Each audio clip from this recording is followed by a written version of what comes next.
நாட்கோ ஃபார்மாக்கு ஒரு good news வந்திருக்கு. அது என்ன அப்படின்னா, எட்டாஃபிட்டினிபின்னு சொல்லிட்டு ஒரு ட்ரக் இருக்கு. இந்த ட்ரக்கான யுஎஸ் FDA அப்ரூவல் கிடைச்சிருச்சு. டென்டேட்டிவான அப்ரூவல் குடுத்துட்டாங்க. சோ இது எதோட ஜெனரிக் வெர்ஷன் ஆஃப் ட்ரக் அப்படின்னா, ஜான்சன்ஸ் கம்பெனியோட பல்வரான்ற ட்ரக்கோட ஒரு ஜெனரிக் வெர்ஷன் ஆஃப் ட்ரக் தான் இந்த ஒரு ட்ரக்கா இருக்கு. சோ இது இங்க அப்ரூவல் கிடைச்சிருக்கு. டென்டேட்டிவ் அப்ரூவல் தான் குடுத்திருக்காங்க. சோ அப்படின்னா என்ன அப்படின்னா, இவங்க லான்ச் பண்ண போறாங்கல்ல அந்த ஒரு ட்ரக். சோ அது எல்லாமே அந்த பேட்டன்ட் அப்புறம் எக்ஸ்பைரி எப்ப நடக்குதோ, அந்த ஜெனரிக் வெர்ஷன் ஆஃப் ட்ரக்கோட அந்த ஒரு பேட்டன்ட் அண்ட் தென் எக்ஸ்பைரி எப்ப நடக்குதோ, அதுக்கப்புறமேட்டுக்கு தான் இந்த நாட்கோ கம்பெனியால நெக்ஸ்ட் மூவ் போக முடியும். சோ அவங்களால எக்ஸாக்ட்டான அந்த லான்ச் டேட் சொல்ல முடியாது. சோ இது டென்டேட்டிவ் அப்ரூவலா இருக்கு. பட் ஆனா அந்த அப்ரூவல் கிடைச்சிருக்கு. சோ இந்த ஒரு ட்ரக் எதுக்காக யூஸ் பண்ண போறாங்க அப்படின்னா, மெயினா அட்வான்ஸ் ஆர் மெட்டாஸ்டாட்டிக் யூரோத்திலியல் கேன்சருக்காக யூஸ் பண்ண போறாங்க. மெயினா இந்த கிட்னி கேன்சர்ஸ் எல்லாம் வரும்ல, சோ அதுக்காக தான் யூஸ் பண்ண போறாங்க இந்த ட்ரக். ஏற்கனவே இந்த ட்ரக் சக்சஸ்ஃபுல்லான ட்ரக் தான் இங்க யூஎஸ் பொறுத்தல $60 மில்லியன் சேல்ஸ் இங்க லாஸ்ட் 12 மந்த்ஸ் நடந்திருக்கு. செப்டம்பர் 2025 வரைக்கும் இந்த டேட்டா வச்சு பார்க்கும்போது $60 மில்லியன் சேல்ஸ் நடந்திருக்கு இந்த ஒரு ட்ரக் மூலமா. சோ இந்த ஒரு எட்டாஃபிடானிப்க்கு ஒரு நல்ல ஒரு சான்ஸ் இருக்கு இந்த ஒரு மார்க்கெட் பிடிக்கிறதுக்கு. சோ இது நாட்கோ ஃபார்மாக்கு ஒரு குட் அப்டேட்டா இருக்கு. கோல்ட் அண்ட் தென் சில்வர் ஷார்ப்பான ரேலி ஆயிருந்துச்சு. திரும்ப ஷார்ப்பான கரெக்ஷன் ஏற்பட்டுச்சு. சோ திரும்ப கொஞ்சம் கொஞ்சமா அந்த ரேலியாக ஆரம்பிச்சிருக்கு. கோல்ட பொறுத்தல இப்ப MCX கணக்குல பார்த்தோம் அப்படின்னா 1,50,000 ரூபாய் திரும்ப கிராஸ் பண்ணிருக்கு. 1,53,000 ரூபாய் இருக்கு. 6% ஏறி இருக்கு. இங்க $5,000 per ரவுண்ட்ஸ் இப்ப குளோபல் லெவல்ல ட்ரேட் ஆயிட்டு இருக்கு. சில்வர் பொறுத்தளவுல $87 per ரவுண்ட்ஸ் இப்ப ட்ரேட் ஆயிட்டு இருக்கு. சோ சில்வருமே ஒரு 12% ஏற ஆரம்பிச்சிருக்கு. சோ கோல்ட் அண்ட் சில்வர் விழுந்ததுக்கு அப்புறமா திரும்ப ஒரு ரேலியாக ஆரம்பிச்சிருக்கு. இந்த ரேலி கண்டினியூ ஆகுமா? இந்த கோல்ட பொறுத்தல இங்க சென்ட்ரல் பேங்க்ஸ் பை பண்ணிட்டு இருக்காங்க. ETFs ஓட இன்ஃப்ளோ வந்துகிட்டே இருக்கு. பட் ஆனா சில்வரை பொறுத்தல இங்க இண்டஸ்ட்ரியோட டிமாண்ட் அண்ட் தென் இருக்கிற விஷயங்கள் எல்லாமே அப்படியே தான் இருக்கு. இண்டஸ்ட்ரி எல்லாருமே வாங்கிட்டு இருக்காங்கன்னு கேட்டீங்கன்னா வாங்கிட்டு தான் இருக்காங்க. இது லாஸ்ட் 10 இயர்ஸாவே வாங்கிட்டு தான் வந்திருக்காங்க. இப்ப அதிகமான லெவல்ல வாங்குற ரீசன்னால சில்வருக்குமே டிமாண்ட் இருக்கு. அந்த ETF பொறுத்தவரைக்கும் இன்ஃப்ளோ வந்துட்டு இருக்கு. பட் ஆனா கோல்டு கம்பேர் பண்ணும்போது சில்வரோட ETF இங்க கம்மியான ஒரு இன்ஃப்ளோ தான் வந்திருக்கு. குளோபல் லெவல்ல கோல்டோட ETF ரொம்ப அதிகமா இருக்கு. இந்தியா லெவல்லயுமே கோல்டோட ETF அதிகமா வந்திருக்கு.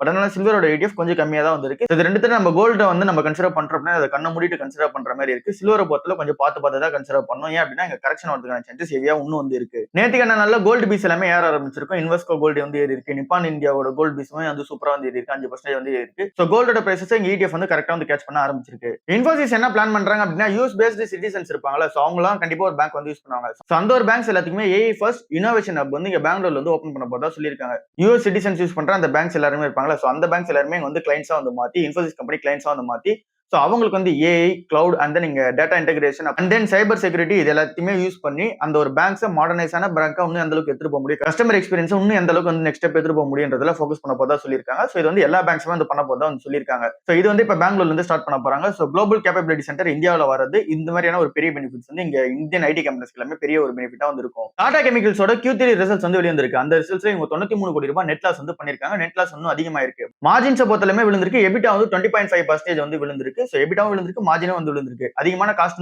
தேவைப்படுது. அப்புறம் இங்க ஒன் டைம் லேபர் கோடுக்காக தனியா காசு எடுத்து ஒதுக்கி வைக்கிறாங்க.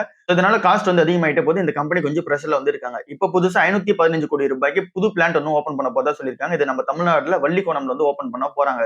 இது செகண்ட் பிளான்ட்டா இங்க டாடா கெமிக்கல்ஸ்க்கு இருக்க போது இந்த சால்ட் பிளான்ட்ல பொறுத்தளவுல இதோட ஃபர்ஸ்ட் பிளான்ட் இங்க குஜராத்ல இருக்கு. இங்க 1.6 மில்லியன் டன் பர் இயருக்கு வெளியே இடம் போறாங்க.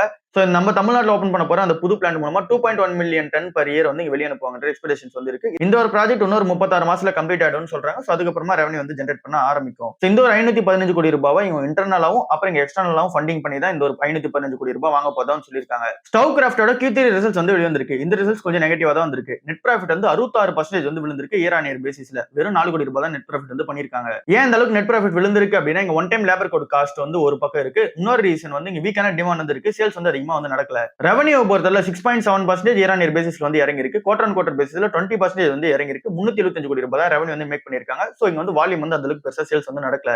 எபிட்டா 15.4% தான் இருக்கு. அது கொஞ்சம் விழுந்திருக்கு. எபிட்டா மார்ஜினுமே இங்க ஸ்லைட்டா டிராப் ஆயிருக்கு. 9 மந்த்ஸ் சேல்ஸ் நம்ம ஓவராலா கமெண்ட் பண்ணும்போது, அதாவது first quarter, second quarter, third quarter இது மூணுமே நம்ம கமெண்ட் பண்ணும்போது ரெவன்யூ கொஞ்சம் ஏறி இருக்கு. மார்ஜின் கொஞ்சம் சூப்பரா இம்ப்ரூவ்மெண்ட் பண்ணிருக்காங்க. பட் ஆனா இந்த குவார்டர் கொஞ்சம் நெகட்டிவா தான் வந்திருக்கு. வீக்கான டிமாண்ட் இருக்க ரீசனால. பிஜியான் என்ற அந்த ஒரு பிராண்ட் மட்டும் 9% CAGR growth இன்க்ரீஸ் ஆயிட்டு இருக்கு. 313 ஸ்டோர்ஸ் இப்ப அவங்க கைட்ட இருக்கு. சோ அது 500 ஸ்டோர்ஸ் இன்க்ரீஸ் பண்ணுவோம்னு சொல்லியிருக்காங்க. இப்போதைக்கு அந்த ரிசல்ட்ஸ் கொஞ்சம் நெகட்டிவா தான் இருக்கு ஸ்டவ் கிராஃப்ட் பொறுத்த அளவுல. டாடா ட்ரஸ்ட் போர்ட்ல இங்க நிவல் டாடா உட்கார வைக்கிறதுக்கு நிறைய வாட்டி பிளான்ஸ் போயிட்டு இருந்தது. நம்ம எல்லாருக்குமே தெரியும். நிறைய வாட்டி இந்த எக்ஸிகியூஷன் பண்ணாங்க. பட் ஆனா அது எதுவுமே ப்ராப்பரா நடக்கல. சோ நிறைய பேர் வராமலே போயிறாங்க. சோ அப்படி போர்ட் ரூம்ல யாரும் வரல அப்படின்னா அந்த ஒரு அப்ரூவல் இங்க ஏத்துக்க மாட்டாங்க. சோ எல்லாருமே அந்த போர்ட் ரூம்ல வரணும். சோ இந்த மாதிரி நிறைய வாட்டி இங்க ரிஜெக்ஷன் ஆயிட்டே போயிட்டு இருந்துச்சு. சோ திரும்ப பிப்ரவரி 15ஆம் தேதி இங்க நிவல் டாடா உட்கார வைக்கிறதுக்கான அந்த அப்பாயின்மெண்ட்கான அந்த ஒரு டேட் கொடுத்திருக்காங்க. சோ இந்த ஒரு போர்ட் மீட்டிங்லயாச்சும் சக்சஸ்ஃபுல்லா உட்கார வைக்கிறாங்களான்னு சொல்லிட்டு வெயிட் பண்ணி பார்ப்போம். நீங்க டாரிஃபை குறைச்ச ரீசனால அதானி வில்மர் கம்பெனிக்கு ஒரு பெரிய பிளஸா இருக்கும் அப்படின்னு சொல்லிட்டு சொல்றாங்க. என்ன ரீசனால அப்படின்னா அதானி வில்மர் பாஸ்மதி ரைஸ் அப்புறம் எடிபிள் ஆயில் இது எல்லாமே அதிகமா யூஎஸ்ல எக்ஸ்போர்ட் பண்ணிட்டு இருக்காங்க. 5% எக்ஸ்போர்ட் பண்ணிட்டு இருக்காங்க. ஓவரால் இவங்களோட மார்க்கெட்டை பொறுத்தல டோட்டல் சேல்ஸ் உங்களுக்கு நடக்குதுல அதுல யூஎஸ் வந்து 8% வந்து கான்ட்ரிபியூட் வந்து பண்ணுது. அதானி வில்மரோட பிளான் படி இவங்களோட பேரண்ட் கம்பெனி அந்த வில்மர் வந்து இருக்காங்களா, சோ அவங்கள யூஸ் பண்ணிட்டு லார்ஜஸ்டான அந்த ஒரு டிஸ்ட்ரிபியூஷன் வந்து யூஸ் பண்ணிட்டு இவங்க வந்து எக்ஸ்பேண்ட் பண்ணிக்க போதா சொல்லியிருக்காங்க. இந்த கம்பெனி பினான்சியல் இயர் 2026 உங்க சேல்ஸ் வந்து 71,000 கோடி ரூபாய் வந்து கிராஸ் பண்ணும் அப்படின்ற டார்கெட் வந்து போயிட்டு இருக்காங்க. சோ இது ஃபுல்லாவே இந்த ரூரல் அப்புறம் இங்க கியூ காமர்ஸ்ல வந்து ஒரு புஷ் இருக்கும் அப்படின்ற எக்ஸ்பெக்டேஷன்ஸ் வந்து இருக்கு. இந்த கம்பெனியோட Q3 ரிசல்ட்ஸ் வந்து வெளிய வந்துச்சு. அந்த ரிசல்ட்ஸ் கொஞ்சம் நெகட்டிவா தான் வந்து இருந்துச்சு. 35% இயர் ஆன் இயர் பேசிஸ்ல வந்து விழுந்திருக்கு நெட் ப்ராஃபிட்ட பொறுத்தளவுல. சோ ஃபுல்லாவே வந்து இந்த ஒன் டைம் லேபர் கோட் காஸ்ட்னால வந்து விழுந்திருக்கு. ரெவென்யூ வந்து பார்த்தோம் அப்படின்னா ஒரு 10% வந்து ஏறி இருக்கு. 8% வால்யூம் growth வந்து இந்த எடிபிள் ஆயில்ல வந்து இருக்கு. சோ ஓரளவுக்கு மிக்ஸ்டான ஒரு Q3 ரிசல்ட்ஸா வந்து இருக்கு. இந்த ஒன் டைம் லேபர் கோட் காஸ்ட்னால இந்த கம்பெனி நெட் லாஸ் வந்து பண்ணிருக்காங்க. ஆல்பபெட் நிறுவனம் என்ன பிளான் பண்றாங்க அப்படின்னா கூகுள் இந்தியாவை எக்ஸ்பேண்ட் வந்து பண்ண போறாங்க. 20,000 எம்ப்ளாயிஸ் வந்து ஆட் பண்ண போறாங்க. ஒயிட் ஃபீல்ட்ல இங்க வந்து லீஸ்க்கு வந்து எடுக்கிறாங்க. 20 மில்லியன் ஸ்கொயர் ஃபீட் வந்து இங்க லீஸ்க்கு வந்து எடுக்கிறாங்க. சோ அங்க வந்து 20,000 எம்ப்ளாயிஸ் வந்து புதுசா ஆட் பண்ண போறாங்க. என்ன ரீசன் அப்படின்னு HNBVஸோட அந்த அப்ளிகேஷன் ஃபீ வந்து ஹைக் வந்து பண்ணிட்டாங்க. சோ இதனால அதிகமான காஸ்ட் இங்கிருந்து நம்ம ஊர் ஆட்களை எடுத்துட்டு போயிட்டு அங்க வேலைக்கு வச்சா இருக்கிறதா இருக்கு. சோ அந்த ஒரு ரீசனால இது எல்லாத்தையுமே கவுண்டர் அட்டாக் பண்றதுக்காக நம்ம ஊர்லயே வந்து ஹைரிங் வந்து பண்ற பிளான்ல வந்து இருக்காங்க. சோ நம்ம ஊர்ல 20,000 பேர் வந்து எடுக்க போறாங்க. சோ எல்லாமே ஹை ஸ்கில்டு ஒரு ப்ரொஃபஷனல்ஸா வந்து இருப்பாங்க. ஏன் பெங்களூர் சூஸ் பண்ணாங்க அப்படின்னா குளோபல் R&D அப்புறம் AI கேப்பபிலிட்டிஸ் எல்லாமே இங்க பெங்களூர் சுத்தி வந்து இருக்கு. சோ அது எல்லாமே இவங்களால யூஸ் பண்ணிக்க முடியும். இந்த குளோபல் கேப்பபிலிட்டி சென்டர்ஸ் மூலமா மட்டுமே 2.5 மில்லியன் ஜாப்ஸ் வந்து கிரியேட் ஆகும் 2030 அப்படின்றது டேட்டாவா வந்திருக்கு. சோ இங்க ஆல்பபெட் நிறுவனம் பண்ற மாதிரி அதர் நிறுவனங்களும் வந்து பண்ண ஆரம்பிச்சிருவாங்க. நம்ம ஊர்ல அதிகமான ஹைரிங்ஸ் வந்து பண்ணி இந்த இந்தியா பிரான்ச் இருக்குல்ல, சோ அதுலமே எக்ஸ்பான்ஷன் வந்து பண்ணிப்பாங்க. இப்போ இந்த டாரிஃப் கட் பண்ணதுக்கு அப்புறமா எந்தெந்த செக்டர்ஸ்லாம் வந்து இங்க பெனிஃபிட் அடைய போகுது அப்படின்றதெல்லாம் நமக்கு நல்லா தெரியும். சோ அந்த ஒரு ஸ்டாக்ஸ் எல்லாமே நேத்திக்கு நாள்ல எப்படி ரேலியா இருக்கு அப்படின்னு சொல்லிட்டு பார்ப்போம். இப்போ ஃபர்ஸ்ட் டெக்ஸ்டைல் ஸ்டாக்ல பார்க்கும்போது வெல்ஸ்பன், கேபிஆர் மில், ட்ரைடன்ட், அரவிந்த், பாம்பே டையிங் இது எல்லாமே 18% இருந்து 20% வரைக்கும் ஏறி இருக்கு. சோ நம்ம ஊரோட டெக்ஸ்டைல் எக்ஸ்போர்ட்ல யூஎஸ் தான் வந்து 28% வந்து கான்ட்ரிபியூட் வந்து பண்ணுது. அண்ட் தென் $11 பில்லியன் நம்ம வந்து அங்க எக்ஸ்போர்ட் வந்து பண்றோம். சோ இது எல்லாமே இங்க இந்த கம்பெனிஸ் எல்லாமே பெரிய பெனிஃபிட்டா இருக்கும் அப்படின்ற ரீசனால இந்த அளவுக்கு வந்து ஏத்திருக்காங்க. அந்த யூரோப்பியன் யூனியன் கூட ஃப்ரீ ட்ரேட் அக்ரிமெண்ட் வேற போட்டிருக்கோம். இது ரெண்டுமே சாதகமா இருக்கு. இதனால இந்த அளவுக்கான ஏற்றம் வந்து இருக்கு. அடுத்து இந்த கோல்ட் கம்பெனிஸா பார்க்கும்போது கல்யாண் ஜுவல்லர்ஸ் வந்து 7.5%, சென்கோ கோல்ட் 7%, பிசி ஜுவல்லர் 5%, டைட்டன் வந்து 4.5% வந்து ஏறி இருக்கு. நம்ம ஊரோட அந்த ஜுவல்லரி கம்பெனிஸ் எல்லாமே அங்க அதிகமா எக்ஸ்போர்ட் பண்றது யூஎஸ்லயும் வந்து அதிகமா பண்ணிக்கிட்டு இருக்காங்க. சோ அங்க அதிகமா எக்ஸ்போர்ட் பண்ற ரீசன்னால அங்க அதிகமான யூஎஸ் பையர்ஸ் வந்து இருக்காங்க. அவங்க எல்லாருக்குமே இந்த ஜெம்சன் ஜுவல்லரிஸ் மேல அந்த ஒரு டாரிஃப் கட் பண்ண ரீசனால அவங்களுக்கு இது எல்லாமே பெனிஃபிட்டா வந்து இருக்க போது யூஎஸ் பையர்ஸ் எல்லாருக்குமே. சோ அது வந்து நம்ம ஊரோட ஸ்டாக்ஸ் வந்து பெரிய பெனிஃபிட்டா வந்திருக்கு. அதனால மார்க்கெட்ல இந்த ஸ்டாக்ஸ் வந்து ஏத்திட்டு இருக்காங்க. அடுத்தது ஆட்டோ ஆன்சிலரி பார்ட்ஸ் எக்ஸ்போர்ட் பண்ற அந்த ஒரு ஸ்டாக்ஸை பொறுத்தளவுல GNA ஆக்சல்ஸ்ன்ற கம்பெனி 20% வந்து ஏறி இருக்கு. Delta Autocorp, Sterling Tools, tube investment, Sona, BLW, Balakrishna industries இது எல்லாமே 5% இருந்து 12% வரைக்கும் ஏறி இருக்கு. சோ இந்த ஆட்டோ காம்பனன்ஸ் பொறுத்தளவுமே 20% இருந்து 25% ஆஃப் த ரெவன்யூ இங்க யூஎஸ் கிட்ட இருந்து வருது. சோ அது எல்லாமே ஒரு பெரிய பெனிஃபிட்டா வந்து இருக்க போகுது. இங்க சைனாவோட அந்த ஒரு பார்ட்ஸை பொறுத்தல அங்க அதிகமான டாரிஃப் வந்து ஃபேஸ் பண்றாங்க. அதனால நம்ம ஊர் இந்தியன் பார்ட்ஸ் எல்லாமே இங்க விற்கும் போது கொஞ்சம் கம்மியான பிரைஸ்ல வந்து யூஎஸ்ல வந்து கிடைக்கும். அதனால இங்க வந்து அதிகமான சேல்ஸ் நடக்கும்ன்ற எக்ஸ்பெக்டேஷன்ஸ் வந்து இருக்கு. அப்புறம் EMS ஸ்டாக்ஸா வந்து பார்க்கும்போது எலக்ட்ரானிக் மேனுஃபேக்சரிங் சர்வீசஸ் இந்த ஒரு ஸ்டாக்ஸை பார்க்கும்போது ஆவலான் டெக் வந்து 20%, சிர்மா SGS வந்து 10%, டிக்சன் வந்து 7%, கெய்ன்ஸ் அப்புறம் Amber and PG electro plus இது எல்லாமே 8 to 9% வந்து ஏறி இருக்கு. சோ இது எல்லாமே இந்த ஒரு டாரிஃப் சப்போர்ட் ரீசனால தான் இந்த அளவுக்கான ரேலி வந்து இருக்கு. சோ என்னதான் டாரிஃப் வந்து ரிமூவ் பண்ணாலுமே இந்த கம்பெனிஸ் அதிகமா எக்ஸ்போர்ட் பண்ணி ரெவன்யூ வந்து மேக் பண்ண ஆரம்பிக்கணும். அப்படி மேக் பண்ணல அப்படின்னா திரும்ப வந்து இந்த ஸ்டாக்ஸ் எல்லாமே ரேலி கொடுத்த அளவுக்கு திரும்ப வந்து இறக்க ஆரம்பிச்சிருவாங்க. சோ அதனால வெயிட் பண்ணி தான் இந்த ஸ்டாக்ஸ் எல்லாமே பார்க்கணும். எல்லா ஸ்டாக்ஸுமே கொஞ்சம் ஓவர் பிரைஸா தான் வந்து இருக்கு. சோ அதனால இந்த ஸ்டாக்ஸ் பக்கம் போகாம இருக்கிறது இப்போதைக்கு பெட்டரா வந்து இருக்கும். ஒரு கிளாரிட்டி கிடைக்கட்டும். சோ இப்போதைக்கு வந்து அந்த ஒரு பூஸ்ட்னால வந்து ஏறி இருக்கு. இங்க ஃபார்மா கம்பெனிஸ்மே இந்த டாரிஃப் கட் ரீசனால நிஃப்டி ஃபார்மாவே ஒரு 3% வந்து ஏறி இருக்கு. அரபிந்தா ஃபார்மா அண்ட் வாக்கார்டு வந்து இங்க 5% வந்து ஏறி இருக்கு. டாக்டர் ரெட்டி, சன் ஃபார்மா, டிவிஸ் லேப், பிரமல் இது எல்லாமே ஒரு 3% வரைக்கும் ஏறி இருக்கு. லூபின் அண்ட் பயோகான் வந்து 2% வரைக்கும் ஏறி இருக்கு. ஏன் இந்த கம்பெனிஸ் அதிகமா ஏறி இருக்கு அப்படின்னா 30 to 40% ஆஃப் த ரெவன்யூ வந்து யூஎஸ்ல இருந்து அதிகமா வந்து வருது. சோ இங்க வந்து டாரிஃப் கட் நடந்துட்டே போச்சு அப்படின்னா இந்த கம்பெனிஸ் எல்லாமே ஒரு பெரிய பெனிஃபிட்டா தான் வந்திருக்கும். சோ அந்த ஒரு ரீசனா மார்க்கெட் வந்து ஏத்துறாங்க. வருண் பீவரேஜஸோட குவார்டர்லி ரிசல்ட்ஸ் வந்து வெளிவந்திருக்கு. இந்த ரிசல்ட்ஸ்ல அவங்க நெட் ப்ராஃபிட் வந்து 33% இயர் ஆன் இயர் பேசிஸ்ல வந்து ஏறி இருக்கு. ரெவன்யூ growth 14%, எபிட்டா வந்து 10% மேல வந்து ஏறி இருக்கு. சேல்ஸ் வால்யூம் 10% வந்து ஜம்ப் ஆயிருக்கு. இந்தியாவோட பிசினஸ் 10%, இன்டர்நேஷனலோட பிசினஸ்மே 10% வந்து ஜம்ப் ஆயிருக்கு. ஃபைனல் டிவிடெண்டா இங்க 0.50 ரூபீஸ் வந்து பர் ஷேருக்கு வந்து அனௌன்ஸ்மெண்ட் வந்து பண்ணிருக்காங்க. முத்தூட் ஃபைனான்ஸ் வந்து $600 பில்லியன் ரைஸ் பண்றதுக்காக ஓவர்சீஸ் மார்க்கெட்டுக்கு வந்து போயிருக்காங்க. அந்த ஓவர்சீஸ் மார்க்கெட்ல இவங்களுக்கு நல்ல ஒரு டிமாண்ட் வந்து இருக்கு. 3.8 மடங்கு வந்து ஓவர் சப்ஸ்கிரைப் வந்து பண்ணிருக்காங்க. $2.1 பில்லியன் வந்து இவங்களுக்கு கொடுத்திருக்காங்க. அதாவது இவங்க கேட்டது என்னவோ $600 மில்லியன் தான். பட் ஆனா இவங்களுக்கு கொடுத்தது $2.1 பில்லியன் வந்து கொடுத்திருக்காங்க. சோ இங்க ஓவர்சீஸ் மார்க்கெட்லயும் சரி, அந்த நீங்க ஃபாரின் இன்வெஸ்டர்ஸுமே சரி இவங்களுக்கு அதிகமான மணி கொடுக்கிறதுக்காக ரெடியா வந்திருக்காங்க. ஏன்னா அவங்க பிசினஸ் வந்து ஃபுல்லா வந்து இருக்கு. இந்த கம்பெனியோட பிசினஸ் ஃபுல்லாவே கோல்ட் லோன் வந்து பேக்டப்பா வச்சிருக்க ரீசனால ஒரு சேஃப்டி வந்து இந்த இன்வெஸ்டர்ஸ்க்கு வந்து இருக்கு. சோ அதனால அவங்க பணம் கேட்டாங்கன்னா தாராளமா வந்து கொடுத்துருங்க. இன்ட்ரெஸ்ட்மே அவங்களுக்கு வந்து கிடைச்சிருது. சோ இது வந்து முத்தூட் ஃபைனான்ஸ்க்கு எந்த அளவுக்கான கிரெடிபிலிட்டி வந்து இங்க ஃபாரின் இன்வெஸ்டர்ஸ் வச்சிருக்காங்க அப்படின்றது நல்லா தெரியுது. பஜாஜ் கன்சியூமர் கேர் வந்து 7 இயர்ஸ் வந்து இப்ப டச் பண்ணிருக்கு. $370 வந்து போயிடுச்சு. லாஸ்ட் ஒரு 9 செஷன்ஸ்ல வந்து 50% மேல வந்து ஏறி இருக்கு. $247 இருந்து இப்ப $370 வரைக்கும் வந்து போயிருக்கு. நெட் சேல்ஸ் வந்து 32% இயர் ஆன் இயர் பேசிஸ்ல வந்து ஏறி இருக்கு. இங்க ப்ராஃபிட் ஆஃப்டர் டாக்ஸ் பொறுத்தல 83% இயர் ஆன் இயர் பேசிஸ்ல வந்து ஏறி இருக்கு.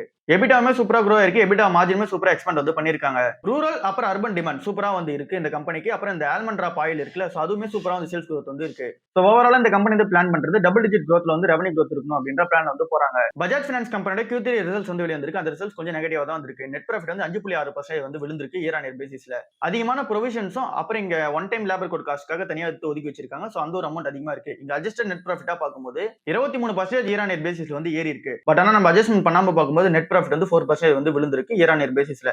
ஸோ இந்த கம்பெனிக்கு அதிகமான ப்ரொவிஷன்ஸும் அந்த நீங்க ஒன் டைம் லேபர் கோடுக்காக அதிகமான காசு ஒதுக்குற ரீசனால இந்த கம்பெனி நெட் ப்ராஃபிட் வந்து அதிகமா காமிக்க முடியல. நெட் இன்ட்ரெஸ்ட் இன்கமே சூப்பரா வந்து ஜம்ப் ஆயிருக்கு. 9,000 கோடி சில்லறையில வந்து இருந்தது. இப்போ 11,000 கோடி சில்லறையில வந்து இங்க நெட் இன்ட்ரெஸ்ட் இன்கமா வந்திருக்கு. நியூ லோன்ஸ் வந்து 11% இயர் ஆன் இயர் பேசிஸ் வந்து இருக்கு. அசெட் அண்ட் மேனேஜ்மெண்ட் சூப்பரா வந்து இன்க்ரீஸ் ஆயிருக்கு. டோட்டல் ப்ரொவிஷன்ஸ் வந்து இப்போ 3,600 கோடி ரூபாய் வந்து வச்சிருக்காங்க. இது அந்த பேலன்ஸ் ஷீட் வந்து ஸ்ட்ரென்தன் வந்து பண்ணுது. கிராஸ் என்பிஏ நெட் என்பிஏ ரெண்டுமே வந்து ஸ்டேபிளா வந்து இருக்கு. சோ ஓவரால் இந்த ரிசல்ட் சூப்பரா தான் வந்து இருக்கு. இந்த நெட் ப்ராஃபிட் வந்து விழுந்ததுக்கு பின்னாடி இருக்க ரீசனும் நம்ம வந்து பார்த்துட்டோம். அது வந்து மேட்ச் அப் வந்து நெக்ஸ்ட் குவார்டர்ல வந்து பண்ணிடுவாங்க. ஆர்பிஐ வந்து இன்ட்ரெஸ்ட் ரேட்டை கட் பண்ண மாட்டாங்க, நியூட்ரலா வந்து மெயின்டைன் பண்ணுவாங்க அப்படின்றது தான் 10 எக்கனாமிஸ்ட்ல 9 எக்கனாமிஸ்ட் சொல்ற ஒரு விஷயமா வந்து இருக்கு. சோ இங்க இன்ட்ரெஸ்ட் ரேட்ஸ் பொறுத்தவரை இவங்க கட் பண்ணுவாங்க அப்படின்ற எக்ஸ்பெக்டேஷன்ஸ் வந்து இருந்துச்சு. பட் ஆனா இப்போ மாத்திட்டாங்க. சோ இங்க இப்ப இருக்க எக்ஸ்பெக்டேஷன்ஸ் படி இங்க நியூட்ரலா வந்து வச்சிருப்பாங்க அப்படின்றத இங்க வந்து நோட்டா வந்து இருக்கு. ஏன் அப்படின்னா இங்க இன்ஃபிளேஷன் வந்து கொஞ்சம் கண்ட்ரோல்ல வந்து இருக்கு. நம்ம கிட்டயுமே அதிகமான கேஷ் ரிசர்வ் வந்து இருக்கு. சோ ஓரளவுக்கு லிக்விடிட்டி வந்து பூஸ்ட் பண்ணிட்டு தான் வந்து சொல்றாங்க. சோ அந்த ஒரு ரீசன்ல இன்ட்ரெஸ்ட் ரேட் வந்து இங்க கட் பண்ணுவாங்க அப்படின்ற எக்ஸ்பெக்டேஷன்ஸ் வந்து இப்போ வந்து குறைஞ்சிருக்கு. சோ இப்போ வந்து இன்ட்ரெஸ்ட் ரேட்டை நியூட்ரலா வந்து மெயின்டைன் பண்ணுவாங்கன்றது தான் இப்போ இருக்க எக்ஸ்பெக்டேஷன்ஸா வந்து இருக்கு. இங்க ரூபி வந்து 7 இயர்ஸ்ல இல்லாத அளவுக்கான ஒரு நாள்ல வந்து கெயின் வந்து ஆயிருக்கு. 125 பைசா வந்து ஏறி இருக்கு. 90.27 per டாலர் வந்து இருக்கு. இப்போ இருக்க கரண்டான பிரைஸ் பொறுத்தல. சோ ஏன் இந்த ரூபி வந்து திரும்ப வந்து கம்பேக் ஆயிருக்கு அப்படின்னா ஃபாரின் போர்ட்ஃபோலியோ இன்வெஸ்டர்ஸ் உள்ள வந்து வர ஆரம்பிச்சிருக்காங்க. அந்த ஒரு ரீசனால இங்க மணி வந்து இங்க டாலரா வந்து வர ஆரம்பிச்சிருக்கு. அந்த நம்ம ஊரோட அந்த எக்ஸ்போர்ட் மார்க்கெட் எல்லாமே இப்போ வந்து இங்க டாரிஃப் வந்து கட் பண்ண ரீசனால அதிகமா எக்ஸ்போர்ட்ஸ் வந்து பண்ணுவாங்க, டாலர் ரெவன்யூ எடுத்துட்டு வருவாங்க அப்படின்ற எக்ஸ்பெக்டேஷன்ஸ் வந்து இருக்கு. எஃப்ஐஐஸ் வந்து நேத்தி ஒரே நாள்ல மட்டும் 26,000 கோடி ரூபாய் உள்ள வந்து இன்வெஸ்ட்மெண்ட் வந்து பண்ணிருக்காங்க. இந்தியா யூஎஸ் ட்ரேட் இல்ல இங்க அக்ரிகல்ச்சர் வந்து அதிகமா ஃபோக்கஸ் பண்ணாம விட்டுட்டாங்க அப்படின்னு சொல்லிட்டு நம்ம எல்லாருக்குமே வந்து தெரியும். சோ அதுல வந்து என்ன மாதிரியான எஃபெக்ட் இருக்கும் அப்படின்னு சொல்லிட்டு பார்ப்போம். இங்க டாரிஃப் நம்ம மேல அவங்க எங்கெங்கெல்லாம் கட் பண்ணாங்களோ அதே மாதிரி நம்மளுமே ஒரு சில விஷயத்துல வந்து அக்செப்ட் பண்ணிட்டோம். அதுல வந்து இந்த அக்ரிகல்ச்சர் எக்ஸ்போர்ட்ஸ் வந்து நீங்க எங்க ஊருக்கு பண்ணிக்கலாம் அப்படின்ற மாதிரி நம்ம வந்து அக்செப்ட் பண்ணிட்டு தான் வந்து சொல்றாங்க.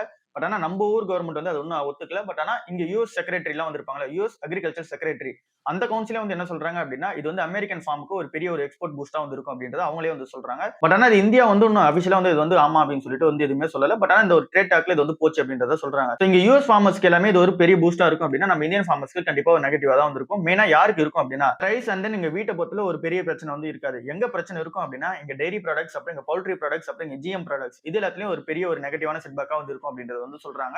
ஏன் அப்படின்னா அந்த ஊரோட எக்ஸ்போர்ட்ஸ் இதுல தான் வந்து அதிகமா வந்து இருக்கும். சோ அப்படி இருக்கும்போது இந்த ஒரு செக்மெண்ட் எல்லாமே வந்து பிரச்சனையாக ஆரம்பிக்கும். சோ இது வந்து இந்தியன் ஃபார்மர்ஸ்க்கு கட் பண்ற விஷயமா தான் வந்து இருக்கும் அப்படின்றத வந்து சொல்றாங்க. சோ ஓவராலா இதுதான் இன்னைக்கான மார்க்கெட் நியூஸா வந்திருக்கு. இங்க ட்ரேட் டாரிஃப் கட் பண்ண ரீசனால மார்க்கெட் வந்து ஒரு சென்டிமெண்ட் வந்து காமிச்சிருக்கு. சோ இங்க வந்து அதிகமான இந்த ரேலி வந்து ஆயிருக்கு.